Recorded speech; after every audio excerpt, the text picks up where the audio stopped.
Hello everyone, welcome to my channel. Paper 7 को continue कर रही हूँ मैं, थ्योरी ऑफ डिफरेंशियल इक्वेशन। तो आज जो टॉपिक लेके आए हैं, this is basis differential equation. अगर कोई भी डिफरेंशियल इक्वेशन इस फॉर्म में हो, x square y double dash plus x y dash plus x square minus n square into y is equal to 0, तो इसे हम कहते हैं बेसिस डिफरेंशियल इक्वेशन। क्लियर है? तो आपसे क्वेश्चन में कह रहा है कि बेसिस डिफरेंशियल इक्वेशन के लिए सीरीज ऑफ सॉल्यूशन बताओ। सीरीज ऑफ सॉल्यूशन कहने का मतलब कि इसका जो सॉल्यूशन होगा उसकी सीरीज बतानी है आपको। कि आपका इसमें जैसे कि आपने यहाँ पे देखा कि हमने क्या लिखा है कि सबसे पहले तो आपको लिखना है कि जो बेसिस इक्वेशन है उसका solution y is equal to this, ये होता है आपका।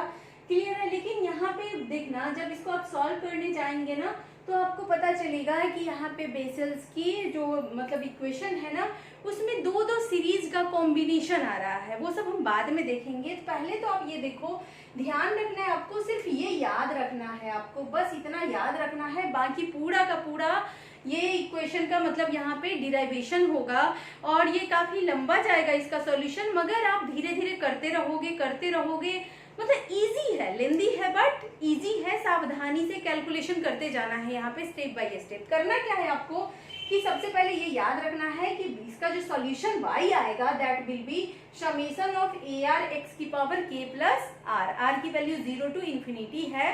और यहाँ पे करना क्या होगा हमें, देखो इस इक्वेशन में इसको डालने के लिए, जो इक्वेशन यहाँ पे आपका इस तरीके से लिखा है उसको सीरीज के फॉर्म में लिखने के लिए आपको क्या करना पड़ेगा, इस सीरीज की मदद से आपको एक बार डिफरेंशिएशन करना पड़ेगा, दो बार डिफरेंशिएशन करना पड़ेगा, फिर डबल डिफरेंशिएशन को एक्स स्क्वायर से मल्टीप्लाई करेंगे और सिंगल डिफरेंशिएशन को एक्स से मल्टीप्लाई करेंगे। और यहाँ जो कंडीशन है वो आपका एक याद रखना है कि जो सबसे पहला r इज इक्वल टू 0 पे जो कंडीशन है ए आर, ये कोएफिशिएंट आपका 0 नहीं होना चाहिए। क्लियर है? अब मेरी बात ध्यान से देखो, सबसे पहले हम क्या करेंगे, यहाँ y डैश निकालेंगे। तो यहाँ से इसको डिफरेंशिएट करो, this will be k plus r. अच्छा, मैं समेशन में ना लिमिट नहीं डालूंगी ऊपर नीचे, ये आप डालते रहना, ठीक। k plus R A R x की power k plus are minus 1। Similarly अगर इसका एक बार और डिफरेंशिएट करेंगे तो ये हो जाएगा k plus are minus 1 into K plus R A R x की power k plus are minus 2। Clear है? अब देखो यहाँ से y डैश और y डबल डैश, इन दोनों की वैल्यू हम इसमें डालेंगे। जो डिफरेंशियल इक्वेशन है, जो क्वेश्चन में गिवन था वो इस तरीके से था। इसको थोड़ा सा मैंने सुंदर बना लिया कि एक्स स्क्वायर से हमने मल्टीप्लाई कर दिया ताकि ये सब x ना ऊपर चला जाए, डिनोमिनेटर में ना रहे। क्लियर? अब देखो क्या करेंगे ना, एक्स स्क्वायर में जब y डबल डैश को मल्टीप्लाई करोगे तो यहाँ चेंज क्या होगा, बस की पावर में आपका k प्लस आर हो जाएगा। तो करो summation k plus are minus 1 k plus R A R x की power k plus are. Clear है?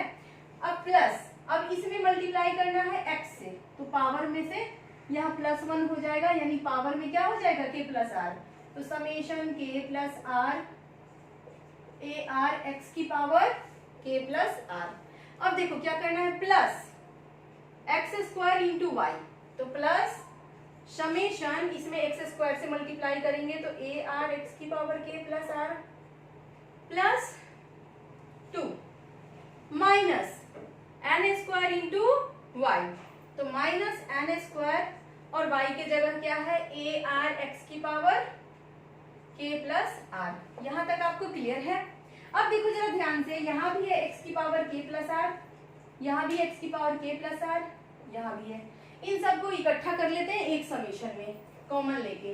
तो समीशन ये क्या है आपका, k plus are minus 1 k plus r, यहाँ पे क्या है आपका प्लस k प्लस आर, यहाँ क्या है माइनस एन स्क्वायर। ठीक है? और सबके साथ क्या है आपका ए आर एक्स की power k plus r plus, अब ये वाला समीशन बच गया ए आर एक्स की power k plus r plus 2। Clear है ये चीज? थोड़ा सा इसको और सिंप्लीफाई करेंगे। समेशन देखो k प्लस आर, इन दोनों को कॉमन लेके यहाँ बिठा लो k प्लस आर, तो बचेगा क्या, k माइनस आर माइनस 1 और प्लस 1, यानी क्या हो जाएगा k प्लस आर। क्लियर है? Minus n square a r plus summation a are x की power k plus r plus 2। अच्छा, यहाँ पे x की पावर क्या है, k plus r, that all should be equal to 0। यहाँ तक क्लियर है आपको? अब देखो हम क्या करेंगे, इसे फटाफट नोट करो, मैं इरेज करूंगी इसे, ओके? तो हमारे पास ना ये बचा है ना, नीचे वाला हमने सब इरेज कर दिया। अब देखो क्या करेंगे, यहाँ पे ये रहा आपका टर्म जो अभी यहाँ पे निकला था ना, उसे मैंने मिटा के ऊपर अच्छे से लिख दिया है, ठीक? अब देखो क्या करना है आपको कि आपको ना लिनियरली इंडिपेंडेंट की तरह दोनों के कोएफिशिएंट को इक्वेट करना है, ठीक है? जब आप मतलब दो चीजों को मल्टीप्लाई करते हो ना, जैसे याद है लीनियर इंडिपेंडेंट में हम क्या करते थे, c1 x1 plus c2 x2 इस तरीके से रहता था। तो c1 c2 c3 सबकी वैल्यू को 0 के इक्वल करते थे और सबकी वैल्यू को आपस में इक्वल बना देते थे, है ना? उसी तरीके से यहाँ क्या करना है आपको, एक एक करके एक बार x की पावर मतलब k, x की पावर k प्लस 1, x की पावर k प्लस 2 सबके कोएफिशिएंट को ना इक्वेट करते जाना है, ठीक? तो हम क्या करेंगे ना कि इक्वेटिंग कोएफिशिएंट ऑफ x की पावर k, x की पावर k से ही हम शुरू कर सकते हैं ना, क्योंकि जब r 0 से आप शुरू करोगे तो x की पावर k से ही तो पावर शुरू होगा ना आपका।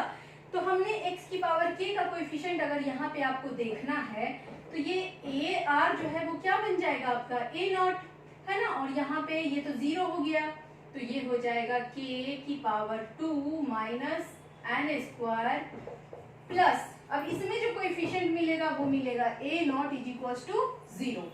अब देखो ए नॉट तो पहले ही बोल दिया कि 0 नहीं होगा, ए नॉट आपका 0 नहीं होगा, तो क्या 0 होगा यहाँ पे, k square minus n square should be equal to 0। Clear है?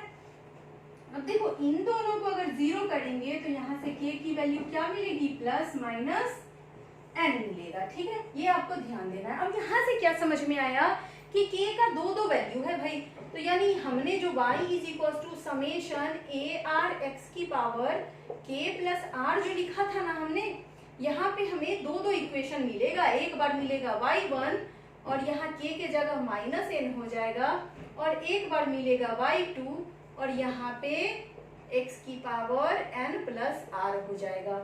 इसी की बात हो रही थी इक्वेशन में कि सीरीज ऑफ इक्वेशन आपको क्या क्या मिलेगा, तो ये समझ में आपको अभी तक आया कहानी, ठीक?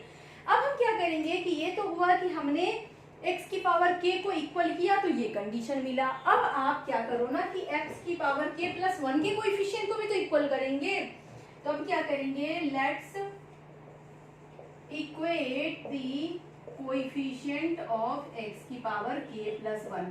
अब हम देखते हैं कि x की पावर k प्लस 1 की अगर कोएफिशिएंट को इक्वल करते हैं तो क्या कंडीशन मिलता है। तो k प्लस 1 यानी कि आप r की वैल्यू क्या ले लिए हो, 1, यानी this will be k plus 1 का square minus n square a1 plus a1 that should be equal to 0। अब देखो यहाँ पे कंडीशन क्या क्या हो सकता है, या तो a1 इज इक्वल टू 0 हो जाए या फिर k प्लस 1 का square minus n square is equal to 0 हो जाए। इन दोनों में से कुछ ना कुछ कंडीशन हो जाए, ठीक है? अब देखो अगर इसको आप 0 करते हो ना तो k प्लस 1 का square is equal to n square, यानी यहाँ से जो कंडीशन मिला k is equal to n minus plus minus n minus 1। अब हमने पहले ही निकाल लिया था कि k जो है वो तो प्लस माइनस n होगा, और यहाँ कह रहा है कि k जो है वो प्लस माइनस n माइनस 1 होगा। ये तो पॉसिबल है नहीं, यानी this is not possible according to previous one condition, ये पॉसिबल नहीं है। So we have the only one possibility, what, इसका मतलब है दिस इंप्लाइज कि a1 इज इक्वल टू 0 है आपका। क्लियर है? यानी अभी तक हमने क्या क्या निकाला, a नॉट जिसकी वैल्यू हमें नहीं पता, यानी a नॉट ही रहेगा, और a1 क्या हो गया, 0 हो गया। क्लियर है? अब हम क्या करेंगे, हमने एक बार r की वैल्यू 0 लेके देख लिया, 1 लेके देख लिया, अब एक बार ना जनरलाइज टर्म लेंगे, कुछ भी जनरल टर्म ले लेंगे, r की वैल्यू r पे ही बना लेते हैं हम कि क्या कंडीशन आता है जब x की पावर r के कोएफिशिएंट को हम देखते हैं, ठीक?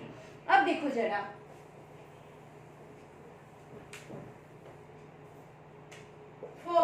Any value r greater than equal to 2, r की 2 या 2 से अधिक किसी भी वैल्यू के लिए अगर हम कोएफिशिएंट को इक्वेट करें, if we equate the coefficient, तो क्या कंडीशन मिलेगा हमें वो जरा देखना।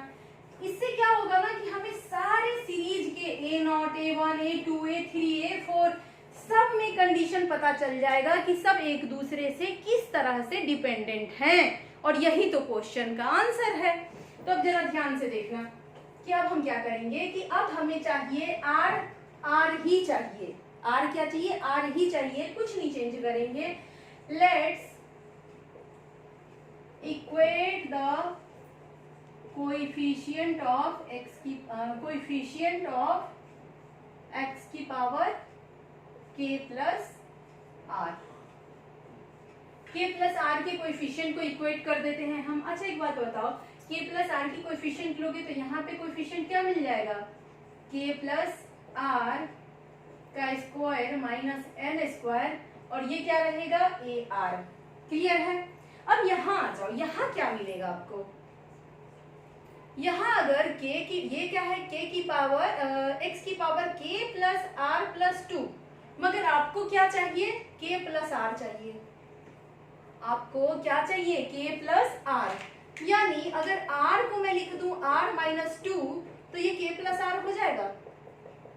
अगर मैं r को r माइनस 2 लिख दूं तो ये k प्लस r हो जाएगा ना भाई, 2 से 2 कैंसिल हो जाएगा, यानी ये ar क्या बन जाएगा, ar माइनस 2। क्या ये बात समझ में आई आपको? ठीक है। अब क्या करेंगे हम कि यहाँ से लिख लो ar की वैल्यू आप क्या लिख सकते हो, minus ar minus 2 divide by, यहाँ इसको ले जाओ तो ये हो जाएगा k प्लस r का स्क्वायर माइनस n स्क्वायर, यानी यहाँ पे हमने ar और ar माइनस 2 में रिलेशन निकाल लिया। यानी अगर मुझे मतलब a4 पता है तो a2 पता है, a2 पता है तो a4 पता है, इस तरीके से हमने यहाँ पे रिलेशन निकाला। अब क्या करेंगे, बारी बारी से देखेंगे कि जब r की वैल्यू 0 है, r की वैल्यू 1 है, r की वैल्यू 2 है, तो ये कोएफिशिएंट किस तरीके से निकलेगा। मगर इसके साथ साथ एक आपको कंडीशन भूलना नहीं है कि जितने भी आपके a1, a2, a3, a4, a5 जितने भी आप निकालोगे उन सब की दो दो वैल्यू आएगी। क्यों दो दो आएगी, क्योंकि k की जो वैल्यू है वो प्लस n भी है और माइनस n भी है। ठीक है, तो चलो देखते हैं इसको। ठीक, एक बार for k is equals to n और एक बार for k is equals to minus n consider करेंगे हम। ठीक, जब आप k is equals to n लोगे ना तो ar इज इक्वल्स टू क्या बन जाएगा, minus ar minus 2 upon n plus r का स्क्वायर माइनस n स्क्वायर। ठीक, जब k की वैल्यू माइनस n लोगे तब आपका ar क्या बनेगा, देखो जरा, minus ar minus 2 divide by minus n plus r का स्क्वायर माइनस n स्क्वायर। यहां तक तो किसी को कोई समस्या नहीं, अब इसे इरेज कर देते हैं, ये अब अपने काम कर रहे हैं। हमारे पास ऑलरेडी वी नो कि a1 क्या है, 0 है। ठीक, अब हम निकालने जा रहे हैं a2 निकाल रहे हो, यानी r की वैल्यू आप 2 रख रहे हो, है ना। जब आप a2 निकालोगे, एक चीज मेरी बात ध्यान से सुनना, ये सारा जो हम अभी कर रहे हैं ना, a1, a2, a3, a4 निकाल रहे हैं, ये इस कंडीशन के लिए निकाल रहे हैं। ठीक, और इधर जो निकाल रहे हैं ना, ये केस 2 है जब k is equal to minus n है। क्लियर। अब देखो यहाँ पे ये तो निकला आपका a1, ये रहा आपका a2 के लिए ये क्या हो जाएगा, minus a0 divide by r की वैल्यू क्या रख लिया आपने, 2, तो ये क्या हो जाएगा, n प्लस 2 का square minus n square. Clear है। इसको थोड़ा सा और सॉल्व कर लें, minus a0 a square minus b square, यानी कि a प्लस b, यानी कि 2n प्लस 2 और a माइनस b, यानी इसमें से ये n जाएगा तो क्या बचेगा, 2, है ना। और 2 को और बाहर निकाल सकते हैं, थोड़ा सा और सिंप्लीफाई कर ले, minus a0 upon 4n+1। Clear है ये चीज? चलो अब a3 निकालते हैं, यानी कि r की वैल्यू क्या रख दिया मैंने 3, तो यहाँ क्या आ जाएगा माइनस a0। अच्छा थोड़ा थोड़ा काम तो आप भी कर सकते हैं ना, समय तो है नहीं। a0 अपॉन यहाँ पे रखो, ये क्या हो जाएगा n+3 का स्क्वायर माइनस 3n का स्क्वायर। ठीक है, सॉल्व करो तो माइनस a0 अपॉन फिर a+b into a minus b यानी 2n+3 और इंटू में क्या आ गया ये 3। क्लियर है? अब देखो a4 निकालते हैं तो माइनस यहाँ पे क्या आ जाएगा 4 लोगे। अच्छा एक सेकेंड, ये a0 कैसे आ गया? 3 में से 2 गया तो 1 ना होगा, a1 क्या हो गया ये a1। अब जरा ध्यान से देखना, a1 हमने पहले ही निकाल लिया था, सारे कंडीशन के लिए a1 क्या है 0, तो ये a3 क्या हो जाएगा 0 हो जाएगा। क्लियर है ये चीज? अच्छा एक बात बताओ, यहाँ से क्या समझ में आया? a1 0 था तो a3 0 आया, क्योंकि जो ar है उसका डायरेक्टली रिलेशन है ar-2 से। यहाँ से सिमिलरली आप कह सकते हो कि a1, a3, a5, a7, a9, a11 ये सब के सब क्या हो जाएंगे 0 हो जाएंगे। यानी आप बार बार a3, a5, a7 ये सब मत निकालो, आपको निकालना क्या है सिर्फ a2, a4, a6। यानी अब मैं सीधे क्या निकालूं a4 निकालेंगे। ठीक है, अब देखो a4 जब हम निकालेंगे तो a4 की वैल्यू क्या आएगी यहाँ पे माइनस a2 डिवाइड बाई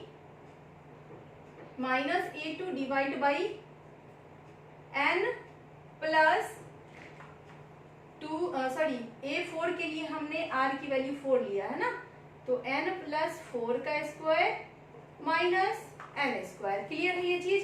अब जरा ध्यान से देखना कि ये हो गया a4 is equals to minus a2 divide by a plus b into a minus b यानी 2n+4 इंटू 4। क्लियर है? तो ये तो निकला आपका a4 is equals to minus a2 divide by ये, बट a2 का वैल्यू हम ऑलरेडी निकाल चुके थे, तो यहाँ से हम this should be equals to minus और a2 के जगह क्या लिख सकते हैं minus a0 upon 2n+2 into 2, और यहाँ नीचे क्या है आपका 1 अपॉन, यहाँ से 2 को कॉमन ले सकते हो ना, तो ये हो गया 8 इंटू n+2। यानी आपने देखा कि a4 की वैल्यू क्या निकल के आई a0 upon 16 into n+2 into ये क्या है आपका, अच्छा ये डायरेक्ट लिख सकते थे हम, है ना, ये डायरेक्ट आपका यहाँ पे भी तो सॉल्व किया हुआ है ना, ये 4 इंटू n+1। क्लियर है? तो इसको हम डायरेक्ट लिख सकते हैं 4 into 8 into n+1 into n+2। ठीक है, तो यहाँ से हमने देखा कि जो हमारा a0 था वो तो a0 है, जो a1 है वो 0 है, जो a2 है वो ये है, जो a3 है वो भी 0 है, जो a4 है वो ये है। क्लियर है?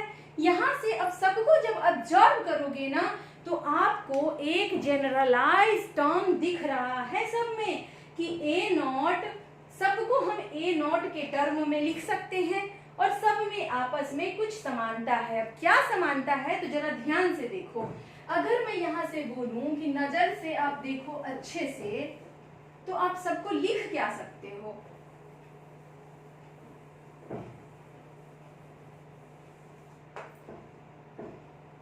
इसे पहले फटाफट आप नोट करिए। ठीक है, इस बोर्ड को पूरा साफ करेंगे अभी, है ना। हाँ, हमारे पास समय ना थोड़ा कम है तो इसलिए मैं ना थोड़ा सा वीडियो को बीच में से उड़ा दिया मैंने। अब देखो जरा ध्यान से, हमने अभी जो भी निकाला था वहां पे a1 इज इक्वल टू 0 निकाल लिया था, a2 की वैल्यू हमने जो निकाला था minus a0 upon a square, और जो आपका n+1 इंटू n+2 जो भी था उसको इस तरीके से, सॉरी यहाँ पे सिर्फ और सिर्फ n+1 था, है ना, और यहाँ पे n+1 और n+2 दोनों आया था आपका, तो उसको इस तरीके से मैं दिखा दिखाने की कोशिश कर रही हूँ कि फैक्टोरियल के फॉर्म में चीजें आपको दिख जाए। क्लियर है यहाँ से? अब देखो जरा ध्यान से, अगर मैं आपसे बोलूं कि सॉल्यूशन होता क्या था, कि summation of A R x की पावर के प्लस आर होता था हमारा। ठीक है, अब देखो यहाँ पे हमने क्या किया कि सारे a naught, a one, a two, a three सबको पकड़ के ना ऐसे जोड़ दिया हमने, जितने भी हमने निकाले ना सबको पकड़ के जोड़ दिया। और साथ ही साथ सबके मतलब कोएफिशिएंट में जब हमने लिया ए नॉट तो उसका कोएफिशिएंट क्या हो जाएगा आपका एक्स की पावर के, यानी ए नॉट एक्स की पावर के, और के हम क्या ले रहे हैं एन, तो एक्स की पावर एन हो जाएगा। जब हम a1 लेंगे तो वो टर्म तो हमारा 0 ही हो जाएगा। फिर a2 वाले टर्म में क्या हो जाएगा हमारा x की पावर k प्लस 2 है ना, यानी x की पावर क्या हो जाएगा यहाँ पे n प्लस 2। ठीक, और x की पावर n को मैंने कॉमन ले लिया, इसीलिए यहाँ पे क्या बचा x की पावर 2। फिर नेक्स्ट हो जाएगा आपका x की पावर n प्लस 4, और x की पावर n को हम एक ही बार क्या किए कॉमन ले लिए। यानी इस तरीके से हम इस सीरीज को लिख सकते हैं। क्लियर है? यहाँ से अगर आप देखो ना इसको और सिंप्लीफाई करने की कोशिश करो तो this is a not x की पावर एन, और इसको हम क्या लिख सकते हैं देखना जरा ध्यान से, समेशन यहाँ पे क्या क्या टर्म है x/2 का होल स्क्वायर, इसको लिख सकते हो ना, और ये क्या है x/2 का होल की पावर 4, यानी कुछ इस तरीके से चल रहा है कि x/2 और पावर में देखो जब हमने लिया है मतलब जो आपका फर्स्ट वाला जो टर्म था जहां पे आपका x की पावर n आया था, जो मतलब पहला टर्म है वहां पे पावर में क्या है 0 है, दूसरा टर्म में पावर में 2 है, यानी कि x की पावर में क्या आ रहा है हमारा n। जितनी बार मैं लेते जा रही हूँ वहां पे या n लिखो या r लिख लेते हैं, r इज इक्वल टू 0 से इसको, या m लिख लो, जो लिखना है आपको लिख लो। ठीक है, m इज इक्वल टू 0 से डिनोट कर रही हूँ मैं। ठीक, अब देखो जरा ध्यान से, ये है -1, यहाँ पे तो -1 की पावर में कुछ नहीं था, यहाँ 1 है, यहाँ पे देखो 2 है, यानी कि साथ ही साथ -1 की पावर m भी चल रहा है आपका। ठीक, अब ध्यान से देखो कि नीचे में आपका ना फैक्टोरियल 2 भी चल रहा है, यहाँ पे देखो कोई टर्म नहीं है, यहाँ पे फैक्टोरियल 1, फैक्टोरियल 2, अच्छा कुछ नहीं है तो फैक्टोरियल 1 लिख सकते हैं, यानी कि 1 अपॉन फैक्टोरियल n का भी टर्म चल रहा है नीचे, है ना, और साथ ही साथ ये है n प्लस 1, n प्लस 2, तो वो तो आपका फैक्टोरियल 1 है, 1 फैक्टोरियल का चीज तो हो गया। अब ये देखो साथ में क्या चल रहा है, साथ में नीचे और चल रहा है 1 अपॉन, यहाँ कुछ नहीं है, यानी यहाँ पे k जो है यहाँ तो मतलब इसके साथ नीचे में ऐसा कोई ब्रैकेट नहीं है। सेकेंड वाले में आपका आया है n प्लस 1, फर्स्ट वाले में कुछ नहीं है, थर्ड वाले में है n plus 1 into n plus 2, यानी कुछ ऐसा चल रहा है कि n प्लस पहला वाला टर्म m, फिर n प्लस दूसरा वाला टर्म, पहला टर्म, और फिर दूसरा टर्म यानी कि m प्लस 1, इस तरीके से आपका मतलब टर्म चल रहा है। तो यहाँ पे हमने क्या देखा कि जो हमारा जनरल सॉल्यूशन y आया वो तो हमारा ये मतलब इस तरीके से आपका चलते जा रहा है। तो यहाँ पे एक बार अभी जो हमने सॉल्व किया, ये आपने सॉल्व किया है जब k is equal to n था। क्लियर है? अब जब k is equal to -n हो जाएगा तो उस केस में जहां जहां हमने n रखा है ना x के पावर में, यहाँ पे वहां हम क्या करेंगे, k is equal to -n assume करेंगे।